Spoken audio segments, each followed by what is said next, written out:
নববর্ষের মাধ্যমে বাংলা নতুন বছরের শুভারম্ভ হয়ে থাকে। এবার পহেলা বৈশাখ পড়েছে 15 এপ্রিল। মঙ্গলবার অমৃত যুগের শুভ সংযোগে পূজিতা হবেন লক্ষ্মী ও গণেশ। নতুন বছরে আসুক সুখ, সমৃদ্ধি ও সফলতা, এই কামনায় গৃহস্থের বাড়ির পাশাপাশি দোকানে দোকানে লক্ষ্মী গণেশের পুজো হয়, হালখাতা হয়। আর এই কারণে শিলিগুড়ি গোষ্ঠপালের মূর্তির পাদদেশে লক্ষ্মী গণেশের ছোট বড় মূর্তি নিয়ে হাজির বিক্রেতারা।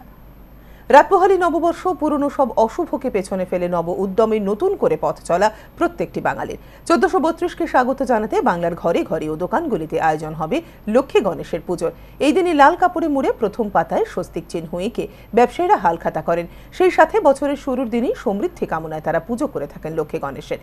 এবারও ছোট বড় সব আকারের এই দেবদেবীর মূর্তি নিয়ে দোকান দিয়েছেন বিক্রেতারা। তবে দ্রব্যমূল্য বৃদ্ধির সাথে পাল্লা দিয়ে বেড়েছে মূর্তির দামও।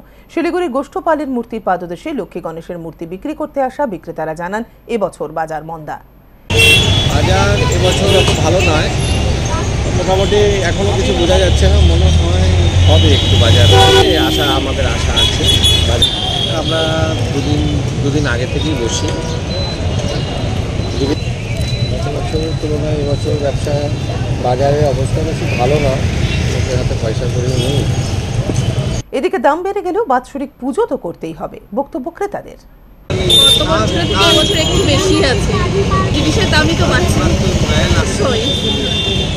আমাদের মধ্যবিত্তদের তো আরো বেশি সমস্যা হবে।